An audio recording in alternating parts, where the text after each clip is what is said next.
Unfortunately, it does not look like we may get them. I'm hoping that we will. But I did receive 5 new deputies that will be assigned to us for the new mental health building. So, but that's not including the other 8 to 10 that I could actually use to help serve and protect Guilford County residents a lot better. And how much more, whenever we're talking about finances, that's kind of the big thing right now, especially with COVID-19 going on. How much in terms of finances, more or less, are you guys asking when it lasts? Well, actually, for the last year, we've had a $69.4 million budget. This year here, we could actually use another $3 million.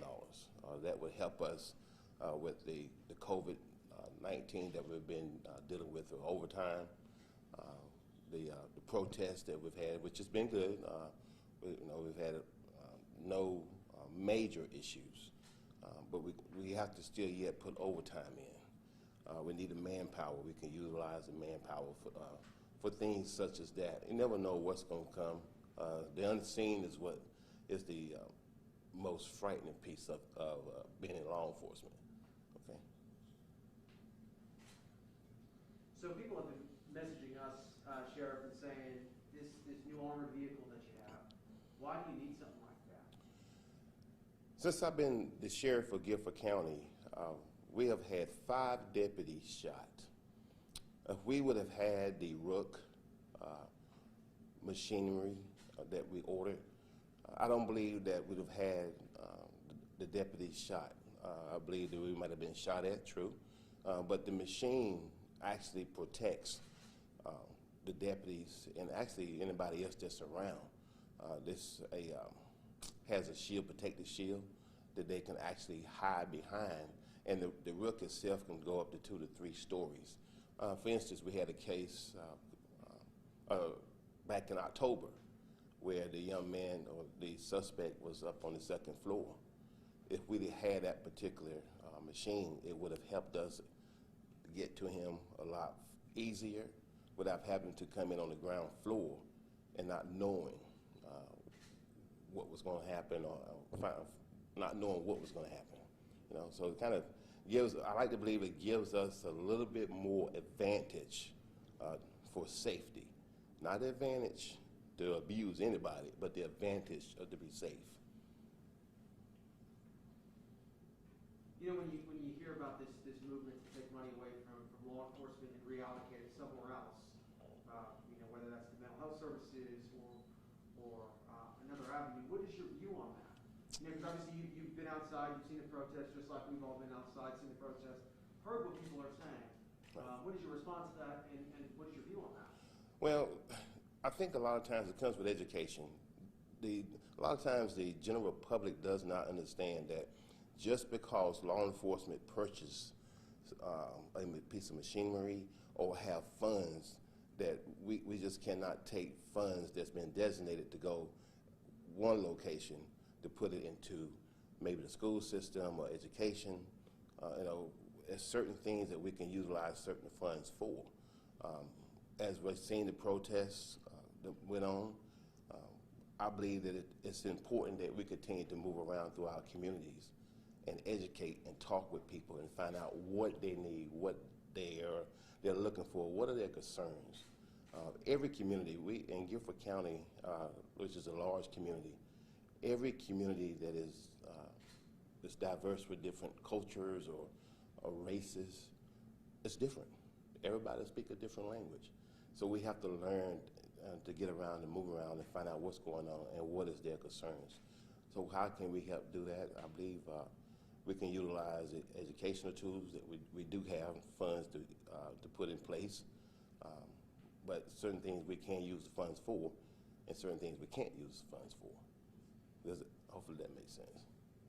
Can you explain, whenever we talk about education and kind of building that relationship with the community, do you know how much fund or how much of that $69 million that you guys have, or the $69 million that you all could potentially get with this new upcoming budget, how much of that is going to be going toward that education and strengthening the relationship with the community? Well, one of the first things that we're doing, we've increased our training.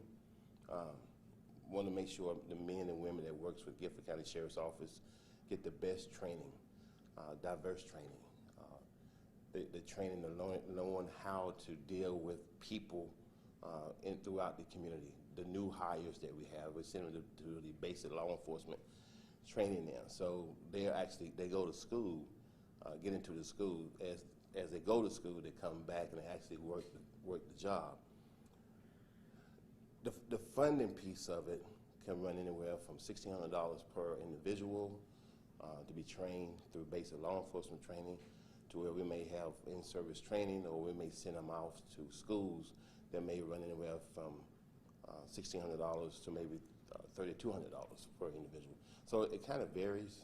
I don't quite know what it's going to take us this year, the new budget coming up, but our goal is to make sure that we are continuing to train and people understand that we're active in our community.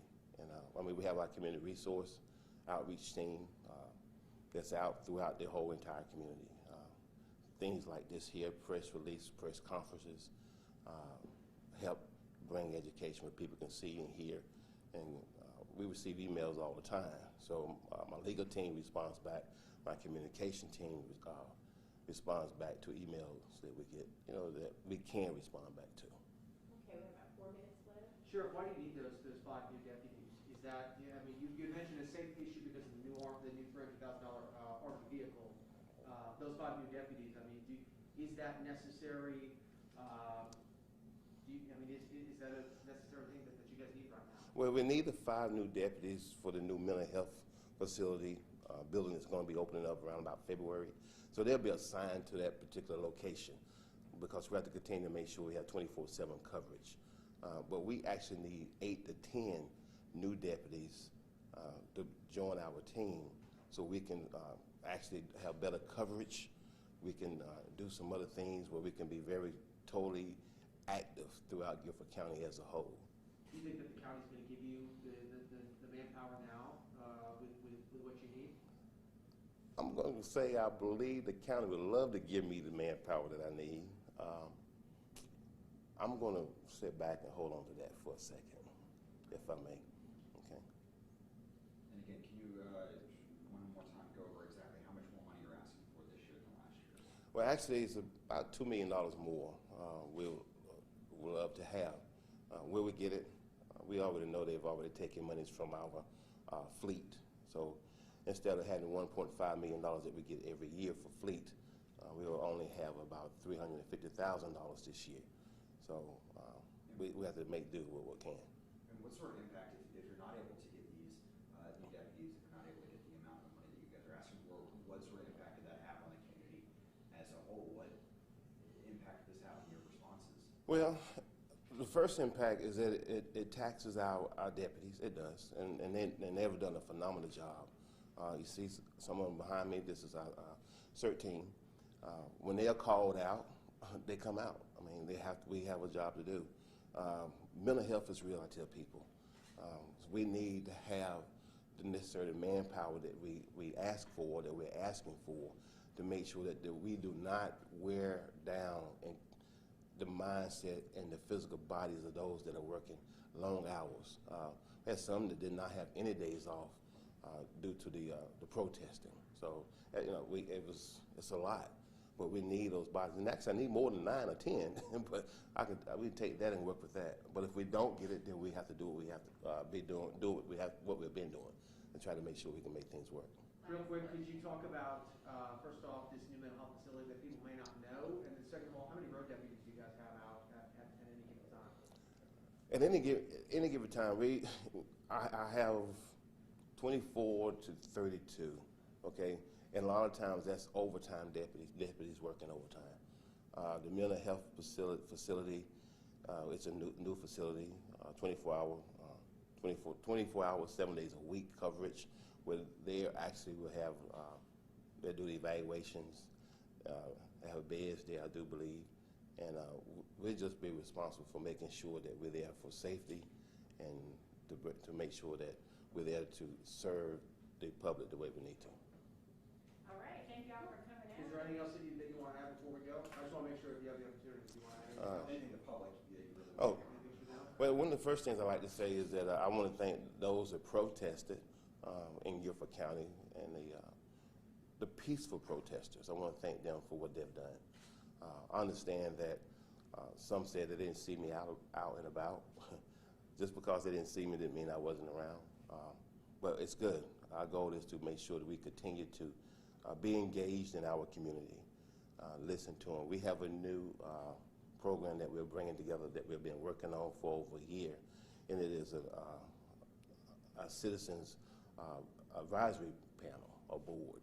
So we'll be vetting those. I get a chance to vet those that would be applying to join us, and give us a better chance and opportunity to know what's going on in everybody's community.